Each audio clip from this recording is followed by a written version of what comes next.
neutral, and that means Sandstorm has to get the longer wins in those neutrals because he's going to be hitting for less damage. Okay, let's see. We go ahead and we're having the very first match start off here on Demon Island. It looks like Kyna has locked in this Roman Reigns, and Sandstorm is absolutely going to be on that Fenrir Mortix we have come to know and love, and things are fairly even so far to start out. Yeah, just a little bit more damage from Kyna onto Sandstorm. I did see Sandstorm actually go for a weapon toss. There's another one. That's one thing I'm actually kind of expecting from him. It seemed like that's what he's been doing a little bit more as of late, is really utilizing those weapon tosses. And I like that side air there to shove Kyna off stage, but Kyna able to get back onto the wall. Ooh, okay, Sandstorm. Kind of looking for an opportunity here, manages to get that Enlight and the Starve as well. Looking to go ahead and get that stock, and that recovery is going to be the first one to fall as Sandstorm has taken the first stock off Kyna. It's looking good for North America right now. That was a really good weapon starve coming out from Sandstorm because he was floating right on top of the weapon, and then the second he saw the opportunity, made that swap over to the gauntlets, hit that recovery. Okay, let's see. I mean, kind of known for the approach to the way that he plays this axe, right? A lot of grounded gameplay. Oh my gosh, forget about what Kyna does. Look at what Sandstorm's doing to him right now. Kind of making him look a little foolish to start out here. Has gotten so much of a lead already in this game one, and still going even further. Kyna finally gets a counter punch, goes for a pump fake with that weapon throw, and Sandstorm does not fall for it, doesn't spot dodge, and is still holding the stage. Yeah, you can see Sandstorm really wants to keep Kyna off the stage. Like Kyna kind of notoriously has a really strong neutral game where he stays very grounded, goes for a lot of axe neutralites, and Sandstorm's like, oh, you can't do that if you're in the open air. Okay, we already see one attempt at a read there. It's not going to work. Kyna does find the stomps here to get the first stock of Sandstorm, but I mean, just the confidence to go for that side sig in game one, no less. Kind of shows where the GOAT's head is at right now. D-Light, gravity cancel, unarmed, and sig is going to secure the second knockout, and Sandstorm is on the verge, potentially, of securing game one. That's a really nice lead for Sandstorm, up a full stock over Kyna, and Kyna going to be looking for that weapon spawn. It is going to be the hammer, and I don't think this is what he wants against Sandstorm, because he gets caught again from Sandstorm. Oh, Sandstorm making him look foolish, bro. He's like, when I get my hands on you, he don't let go. He's just pummeling and pummeling and pummeling.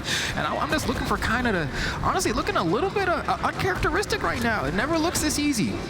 Yeah, and an odd drop actually from Kyna there. He did a really good job spot dodging the weapon toss down from Sandstorm. Oh, wait, weapon toss not going to hit. Might be a deal like ramp pound moment, side light. Oh, he actually goes for the end light. Okay, word. Oh, you see, he got the gravity cancel side light the other way. He says, I know you're gonna ride the wall. Let me just lock this one in. Sandstorm secures game one for North America. Locks in the win, and he's locked in himself. He is not missing a beat. He's just going in there swinging all over Kyna, and I'm really curious how Kyna's gonna make an adjustment.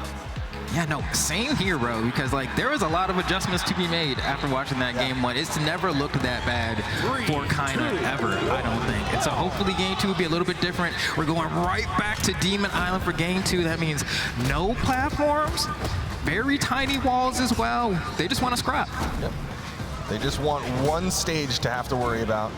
All right, Kyna trying to play a little bit further back there. Okay, nice. Opportunity. Oh, he doesn't go for the starve there. Actually tries to go for a little bit of an extra hit and advantage and ends up losing the ability to starve Sandstorm, but still has this axe in hand. We love this kind of axe, right? Gets that side light, gets that nair. Hasn't really been able to super extend it though. And then once Sandstorm gets that hit, you know how bad it could feel. Yeah, he fast fell a little far there on that down air on the right side. Now Kyna is the one with the stage control. This is what he loves to do. Starve you out and just hit you with the neutralites because you keep landing back down onto the stage. Nice, man. Just to actually time that dodge perfectly to go through the weapon throw and wake up the gravity cancel to get that end light. So great value out of that singular play there, but Sandstorm still with a better dodge of his own. If he went for the recovery there, that might have been the stock of Kyna, but Kyna retaliates with that end light, is holding the corner. Will Sandstorm make it back to the stage though? No D-light I thought we were going to see from Kyna there on the anti-air, but you ask for what you want and then sometimes you just get it. Then he's going to starve out the weapons, delay that next weapon spawn, but he was so damaged on that axe that he gets disarmed immediately. Fortunately, able to pick up that axe, and he's going to go for the three-piece, doesn't get the ground pound. Okay, this is what I'm talking about. This is kind of that kind of gameplay I'm looking for. That N-Sig almost finds the mark there. A lot of patience kind of shown by Sandstorm here as Kyna makes his way back to the stage, but Kyna N-Light galore. This is that classic kind of gameplay I'm talking about. Just N-Light and D-Lights. Let's not complicate it. I'm actually really surprised after that downlight that he chased up into the air. Whoa. Throws out a gravity cancel down sig. Might be just trying to feel out Sandstorm, see how he's going to react, but Sandstorm burns a dodge there, and Kyna Kyna, full capitalization, the weapon toss-up recovery to finish that one off. And I like that option a lot because we did see Sandstorm burn the dodge earlier there, and so the weapon throw is going to make it so that actually, like, if you want to go for, like, I don't know, axe recovery to KO off the top, there's a lot of startup to that. So go for the weapon throw, go do it unarmed, and that's exactly what Kyna did to go ahead and secure that. Speaking of axe recovery, the nair is enough off the top. The nair? Dude. What? I thought that was illegal. That has like no variable force. Never happens. That literally never happens. Dude, the only time I've ever seen an Axe Nair KO off the top was in like 2015 when Axe Nair had variable force and Bryn would just do Nair recovery, Nair recovery. And that is like almost a decade ago, right? Like that is wild, but we have to give it up to Kyna because what a prompt response after that game 1 victory from Sandstorm. These two are clearly here to play. We were talking about Sandstorm making it look easy in that game 1. Kyna made it look easy in game 2. Yeah, that was a solid rebuttal coming out from Kyna. Sandstorm now into game number 3. He's got the gauntlets to go up against Kyna. Both of them playing a little bit closer to each other. Sandstorm obviously wants to stack up onto Kyna. He's trying to fast fall on top of him, but Kyna going for the stacked options, whips the down sig. Big punish opportunity drop from Sandstorm there, but has the scythe in hand now. We know what this scythe can do. We've all seen it before. This is going to be an opening on Kyna. Kyna's so good at deciding whether or not he wants to dodge, though. Even when Sandstorm gets the hit, he goes for a backdash instead of actually going for a spot dodge or a dodge away. And it makes it so weird to kind of follow up and get your hits in. But Kyna having no issue finding these hits. That D-light's going to be enough to KO because, I mean, come on, Teros, like, come on. Comes in here with the base 8 strength, but he's actually going into it for that 9th point of strength, which means he is hitting so hard every single time he connects on the Sandstorm. Oh, I want to talk about hitting so hard. I mean, look at Sandstorm's health right now. Watch him turn orange. But he's still looking for that final KO. He needs a recovery, he needs a D-light, and there's the D-light that he was looking for. Comes right on time. The GOAT is back into this game number 3, but has quite a bit of a damage deficit to make up for it. I got to give him credit, though. That downlight into the recovery while grounded on gauntlets is very hard to do, and he is very consistent with it. He was hitting that earlier today as well. Okay, stops there, and that's going to be it, man. Teros. Okay, takes his time, delays the weapon spawn, over to the axe again.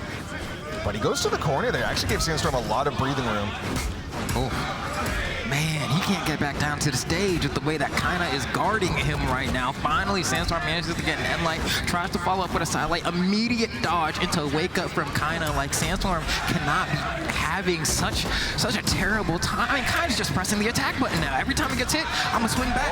And you wanna see a swing? Here's a swing. That's gonna be an easy game number 3 for Kyna, smacking Sandstorm across the face with a sack of bricks to go ahead and close out that game. That jump up into the side air, just kind of calling out like, Sandstorm, all you're gonna do is dodge. You're not gonna swing at me. You're not gonna do anything I gotta worry about. So once you burn that dodge, big old side air, you're already deep red and you're gonna be out of here. Kyna, he's already up 2-1 now after, once again, Sandstorm had an amazing game number 1.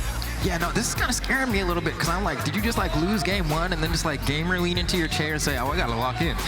And then just like that, like was able to make the adjustments. I think we have the crowd going wild a little bit here as we load up into game number 4 and we're right back to Demon Island. There will not be a change of scenery. The GOATs are gonna do it right here on this stage, but it's not looking good for Sandstorm already. Getting sent into the orange by Kyna in less than like 15 seconds. Jeez. The thing that's going to change is the gameplay. Sandstorm going to start to go off stage against Kyna. Oh. Nice dare. Resets the jumps. Kyna yet to touch for a little bit, but he is going to get the wall touch. Okay. He still has the damage played. Oh my goodness.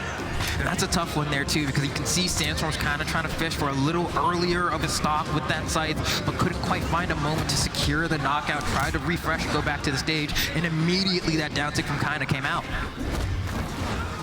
In with the side light, gonna land with the down air on top of Kyna. Another down air. Oh, that was the dodge. Can he finish the stock? The weapon toss will do it. Sandstorm able to keep this one close. Okay, there we go. Just like that, can never count him out. Gonna go ahead and see if he can maybe force the game 5 here, but Kyna has looked so solid ever since that rebuttal, but Sandstorm starting to get the turbines pushing a little bit. Oh my gosh. Close. How many punches? Other side air. Oh, downlight just off the mark. Kyna managing to fast fall below it.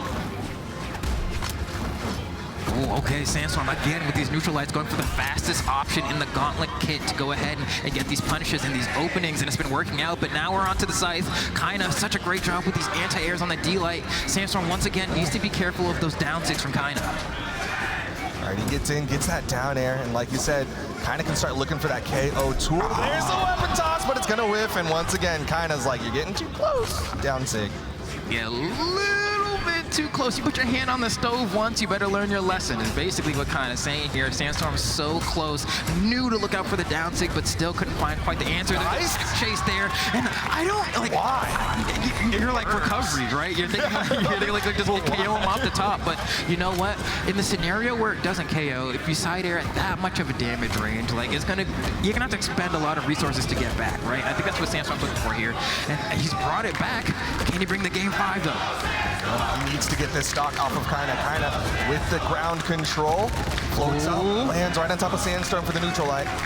And the crowd, I hear the chants, I hear the let's go Sandstorms. They really want the boy to win, but is it going to happen here? He is down by a lot, dude. Like one down sig, that's game. One side air, that's game. Like Kyna's trying to tuck him in right now. Neutral light from the right spot could also do it. Kyna knows that he's almost got this one in the bag. Can't take another one of those. One more end light, a D-light will be enough, and Kyna is able to defeat Sandstorm here 3-1, and a pretty convincing, I'd say 3-1. That first game, of course, you know, was, as we pointed out, like, whoa, what's going on, Kyna? And then, yeah. Walks in. Yeah, no. Like, good one, kid. Now it's time for me to 3-0 you.